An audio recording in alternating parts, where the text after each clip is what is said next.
Amaya Lewis was a bright and happy 12-year-old girl who loved going to school. She was smart, kind, and full of life. One of the things she loved most was her hair. Her mother, Tasha Lewis, always took great care of it. She would spend hours braiding it into beautiful cornrows, making sure Amaya looked and felt her best. Amaya loved the way her braids made her feel strong, proud, and connected to her culture.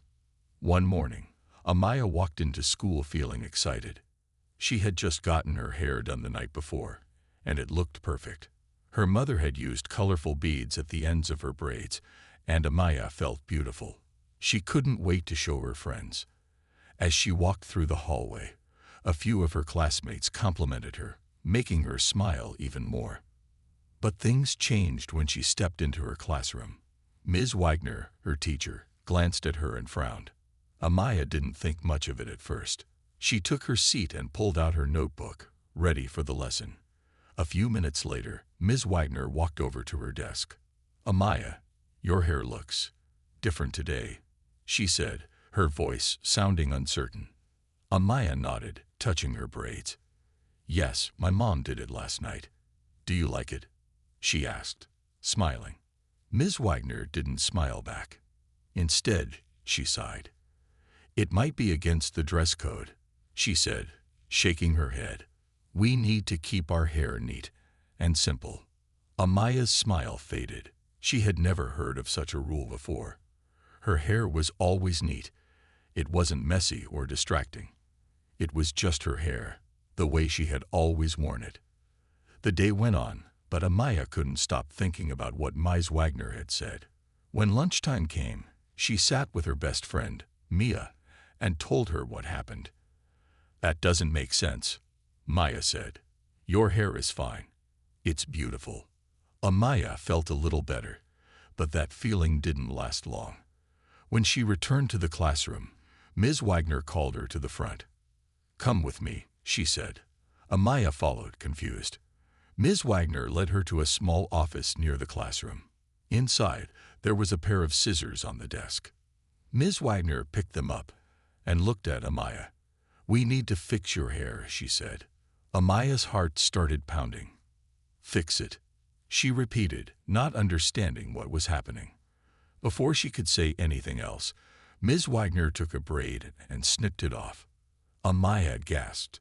Her hands flew to her head, but before she could stop her, another braid was gone, and another. Her heart sank as she watched her beautiful hair fall to the floor. She wanted to scream, to run, but she felt frozen. By the time Ms. Wagner was done, Amaya reached up and felt nothing but short, uneven hair. Tears filled her eyes as she looked at herself in the reflection of the small window. She didn't recognize the girl staring back at her. Her braids were gone. Her confidence was gone. And she had no idea why this had happened to her. When Amaya's mother, Tasha Lewis, arrived at the school that afternoon, she had no idea what had happened. She parked the car and waited for Amaya to come out like she did every day. But when Amaya finally stepped outside, Tasha's heart dropped. Amaya was walking slowly, her head down, her shoulders shaking. At first, Tasha thought something had happened in class, maybe a bad grade or an argument with a friend. But then she saw it. Amaya's hair was gone. Her beautiful braids, the ones she had carefully done just last night, were completely cut off. Tasha jumped out of the car and ran to her daughter. "Amaya, what happened?" she asked, her voice filled with worry. Amaya couldn't speak. Tears ran down her face as she wrapped her arms around her mother. Tasha gently held her, running her hand over Amaya's uneven rough hair. She could feel where the scissors had cut through. "Who did this to you?" Tasha asked, pulling back to look at her daughter's face. Amaya sniffled and wiped her eyes. "Ms. Wagner," she whispered. For a moment, Tasha didn't move. She didn't blink. She couldn't believe what she had just heard. Her daughter's teacher, the person who was supposed to teach and protect her, had done this. Tasha took a deep breath, trying to keep calm for Amaya's sake, but inside, she was filled with anger and disbelief. She grabbed Amaya's hand and marched straight into the school. The front office was quiet, but that changed the moment Tasha walked in. "I need to speak to the principal. Right now," she demanded. The receptionist looked surprised. "Ma'am, do you have an appointment?" "No, I don't have an appointment," Tasha snapped. "But my daughter just came home with her hair cut off by a teacher, and I need to know why." The receptionist's eyes widened, and she quickly called the principal's office. A few minutes later, Principal Harris stepped out, looking concerned. "Mrs. Lewis, what seems to be the problem?" Tasha stepped aside, showing Amaya's uneven, chopped hair. "This is the problem," she said, her voice shaking. "Look at my daughter. Her teacher did this to her, and I need to know why." Principal Harris's face turned pale. He looked at Amaya, then back at Tasha. "Please, come to my office," he said. Inside the office, Amaya sat beside her mother, still wiping away tears. Tasha folded her arms, waiting for an explanation. "Ms. Wagner said Amaya's hair was against the dress code," Principal Harris explained slowly. "She thought she was helping." "Helping," Tasha repeated, her voice rising. "Helping by cutting off my daughter's hair without my permission, without even calling me. I understand that this was upsetting." "Upsetting," Tasha interrupted. "This is not just upsetting. This is wrong." She turned to Amaya, who sat quietly, staring at the floor. Tasha knew her daughter felt embarrassed, hurt, and confused. She had to do something. She had to make this right. And she wasn't leaving the school until she got justice for Amaya. That evening, Tasha sat on the couch, holding Amaya close. Her daughter hadn't spoken much since they left the school. She just sat there, staring at the floor, her hands resting in her lap. Every now and then, she would touch her head, as if hoping her braids were still there. But they weren't. Tasha's heart ached. She had never seen her daughter this quiet before. Amaya was always full of life, always talking about school, her friends, and the things she loved. But now she just sat there, lost in her thoughts. Tasha knew she had to do something. She couldn't let this go. She picked up her phone and took a picture of Amaya's uneven hair. Then, with shaking hands, she opened her social media and began typing. "This is my daughter, Amaya. She is 12 years old. Yesterday, her teacher cut off all her braids without my permission. She said it was against the dress code. My child came home crying, ashamed, and confused. How could a teacher do this? How is this okay? I need answers. I need justice." She attached the photo and pressed post. Within minutes, comments started pouring in. People were shocked, angry, and heartbroken for Amaya. Some shared their own experiences of unfair treatment in schools. Others demanded that the teacher be fired immediately. By the next morning, Tasha's phone was buzzing nonstop. Her post had gone viral. News reporters were reaching out, asking for interviews. People from all over the country were sharing Amaya's story, using the hashtag Justice for Amaya. When Tasha walked into the kitchen, Amaya was sitting at the table, picking at her breakfast. She looked tired. "Baby, people are talking about what happened to you," Tasha said softly, sitting down beside her. "They're standing with you. They know this was wrong." Amaya looked up, her eyes filled with sadness. "But my hair is still gone, Mom," she whispered. "Nothing can change that." Tasha reached for her daughter's hand and squeezed it. "I know, sweetheart," she said, "but we're going to make sure this never happens to another child again." Later that afternoon, a reporter from a local news station knocked on their door. "Mrs. Lewis, we'd love to hear your story," she said. "People want to know what happened to Amaya." Tasha hesitated for a moment. She wasn't used to being in front of cameras. But this wasn't about her. It was about Amaya. It was about standing up for what was right. So she agreed. That night, their story aired on television. More and more people began demanding answers from the school. Parents called the principal's office, furious. Protesters showed up outside the school, holding signs that read "Protect our children" and "Hair is not a problem." The pressure was growing. And soon, The school would have no choice but to respond. The next morning, Tasha woke up to the sound of her phone ringing.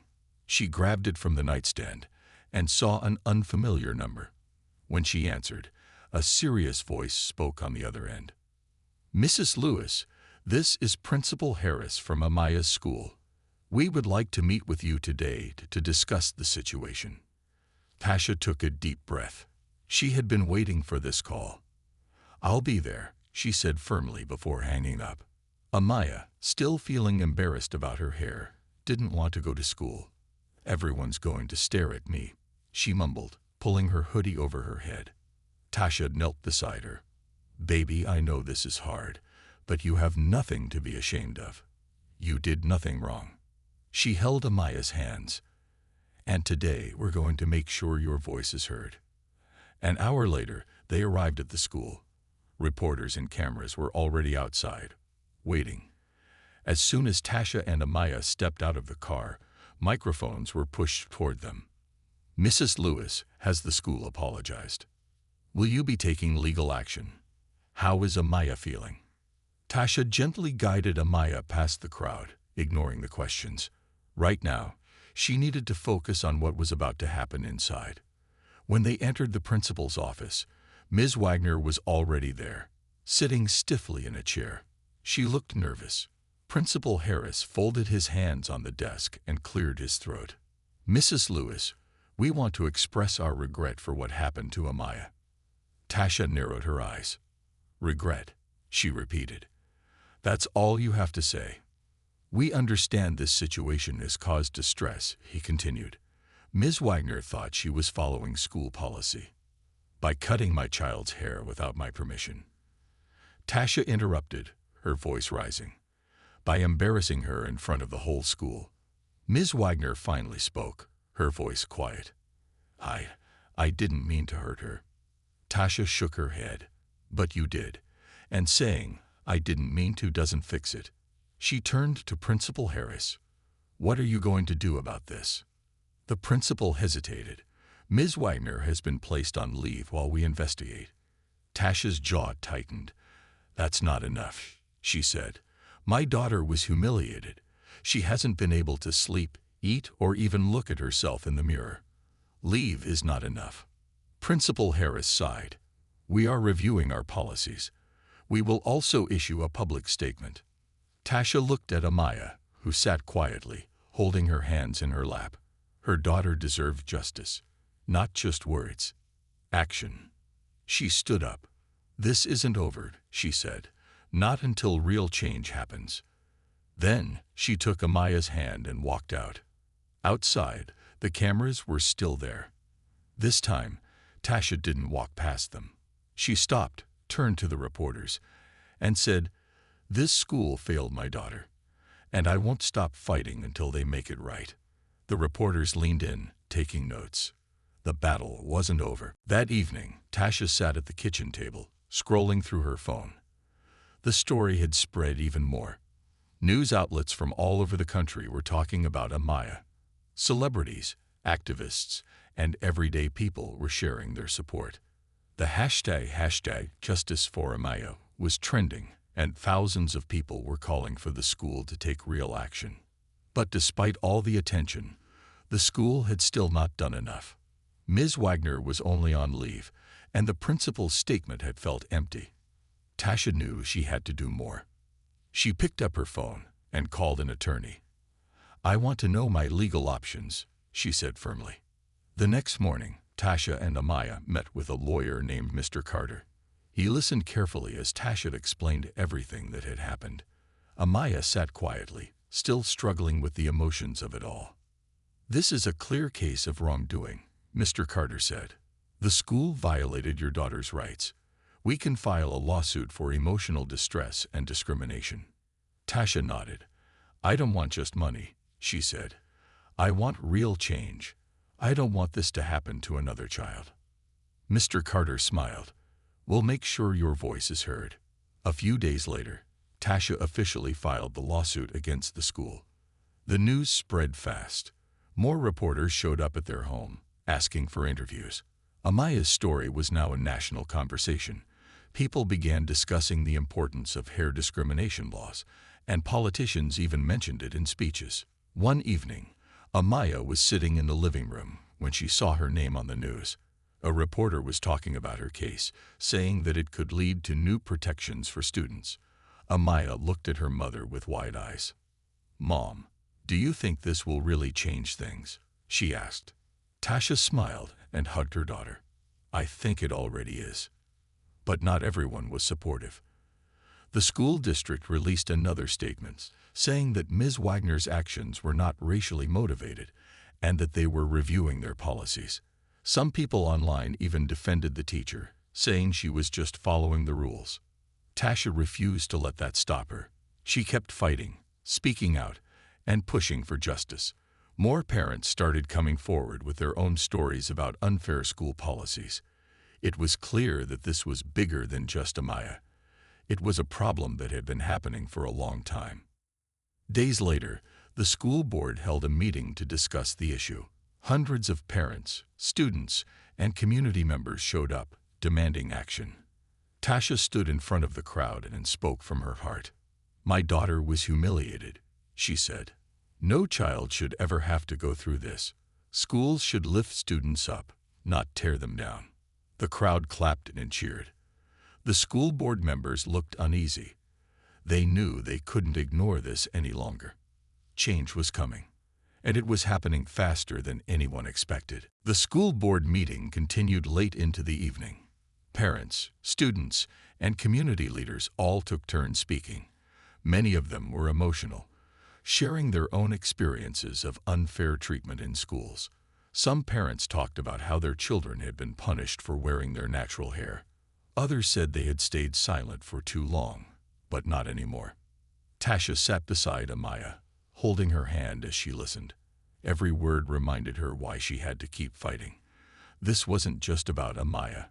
It was about every child who had ever been made to feel ashamed of who they were. Finally, Principal Harris stood up to speak. He cleared his throat and looked out at the crowd. "We understand that what happened to Amaya was unacceptable," he said. "We deeply regret the pain this has caused." Tasha's eyes narrowed. Regret wasn't enough. "We are making changes to our policies," the principal continued. "Effective immediately, teachers will no longer have any authority over students' hairstyles. We are also requiring diversity training for all staff members to prevent incidents like this in the future." Murmurs spread through the crowd. Some people nodded in approval, but others weren't satisfied. One woman stood up. "What about the teacher?" she called out. "What about real consequences?" Principal Harris shifted uncomfortably. "Ms. Wagner has resigned from her position," he said. "She will no longer be teaching at this school." A wave of gasps and whispers filled the room. Tasha glanced at Amaya, who looked both shocked and relieved. The principal continued. "We will also be working with local leaders to ensure that all schools in this district create a more inclusive environment for every student." Tasha felt a mix of emotions. This was a victory, but it still didn't erase what had happened to Amaya. No amount of policy changes could take away the pain her daughter had gone through. But at least now, no other child in that school would have to face the same thing. After the meeting ended, people surrounded Tasha and Amaya, offering hugs and words of support. One mother wiped tears from her eyes as she said, "Because of you, things will be better for our kids." As they walked out of the building, the cameras were still there, waiting. Reporters rushed forward, asking for Tasha's reaction. She took a deep breath and looked at Amaya, who nodded. "This is just the beginning," Tasha said. "No child should ever feel ashamed of their identity. We stood up, we fought back, and we made change happen. And we won't stop here." Amaya, standing beside her mother, finally smiled. For the first time in days, she felt lighter. She had lost her braids, but she had gained something even more powerful, her voice. And now, the whole world was listening. In the days that followed, Amaya's story continued to spread. People from all over the country sent messages of support. Some shared their own experiences of feeling judged or mistreated because of their appearance. Others thanked Amaya for being brave enough to stand up for herself. Tasha watched as her daughter slowly started to heal. Amaya still had moments of sadness when she touched her hair, remembering what had happened. But something was different now. She walked a little taller. She spoke a little louder. She was no longer just a girl who had been wronged. She was a girl who had made a difference. One afternoon, a package arrived at their home. When Tasha and Amaya opened it, they gasped. Inside were dozens of hair products, scarves, and accessories. A note on top read, "Dear Amaya, your beauty is not in your hair. It is in your strength. Keep shining. With love, the natural hair community." Tears filled Amaya's eyes. "Mom, all these people care about me?" she asked softly. Tasha hugged her daughter. "Yes, baby. And not just about you. They care about what you stood up for." The next day, Amaya was invited to speak at a youth event in their city. At first, she was nervous. "Mom, what if I mess up? What if I don't say the right things?" Tasha smiled. "Just speak from your heart." When Amaya walked onto the stage, the crowd cheered. She took a deep breath and looked out at the audience. "My name is Amaya," she began. "A few weeks ago, something happened to me that made me feel small, like my voice didn't matter. But because of my mom, my community, and all of you, I learned something important. My voice does matter, and so does yours." The audience clapped. Amaya continued, her confidence growing. "No one should ever feel like they have to change who they are to fit someone else's rules. No one should feel less than because of how they look. I want every kid out there to know, you are enough, just as you are." By the time she finished speaking, the entire room was on its feet, clapping and cheering. Amaya felt something she hadn't felt in a long time: pride. That night, as they drove home, Amaya turned to her mom. "Do you think this will help other kids?" Tasha smiled. "I know it will." Amaya leaned back in her seat, looking out the window. She had lost something, but she had gained something even more powerful. She wasn't just a girl who had been wronged. She was a girl who had made a change. In the weeks that followed, Amaya's life slowly returned to normal. But in many ways, it would never be the same again. She was no longer just a regular student at her school. She had become a voice for something bigger, and people were still reaching out to her, thanking her for speaking up. One morning, as she walked through the school hallways, something unexpected happened. A younger girl, maybe 9 or 10 years old, ran up to her. She had beautiful natural curls, and she looked up at Amaya with wide eyes. "Hi," the little girl said shyly. "Hi," Amaya replied with a smile. "I just wanted to say, you're really brave," the girl said. "I was scared to wear my hair like this before, but after I heard your story, I told my mom I wanted to keep it just the way it is." Amaya felt a lump in her throat. She knelt down so they were at the same eye level. "Your hair is beautiful," she said softly. The girl grinned, then ran off to join her friends. At that moment, Amaya realized something important. She had changed the way people saw themselves. She had helped others feel proud of who they were. Later that day, as she sat in class, a familiar voice interrupted the lesson. "Amaya Lewis, please come to the principal's office." A few students whispered, wondering if something bad was about to happen. Amaya felt a little nervous, but she held her head high and walked to the office. Inside, Principal Harris was waiting for her, along with a few other staff members. But this time, his expression wasn't serious. It was kind. "Amaya," he said, folding his hands on the desk, "I wanted to tell you personally that because of you, our school has officially changed its policies. We will no longer have any rules that discriminate against students' natural hair. We've also implemented a training program to make sure all staff members understand the importance of respecting every child's identity." Amaya blinked in surprise. "Really?" she asked. Principal Harris nodded. "Yes, and more than that, other schools in our district are looking at making the same changes. You started something bigger than you realize." Amaya felt warmth spread through her chest. She had fought so hard, and now real change was happening. As she walked out of the office, she saw her mother waiting for her in the hallway. Tasha opened her arms, and Amaya ran into them. "You did it, baby," Tasha whispered. "You made a difference." Amaya smiled, feeling lighter than she had in weeks. She had been through something painful, something unfair, but instead of letting it break her, she had turned it into something powerful. She wasn't just a girl who had lost her braids. She was a girl who had helped change the world.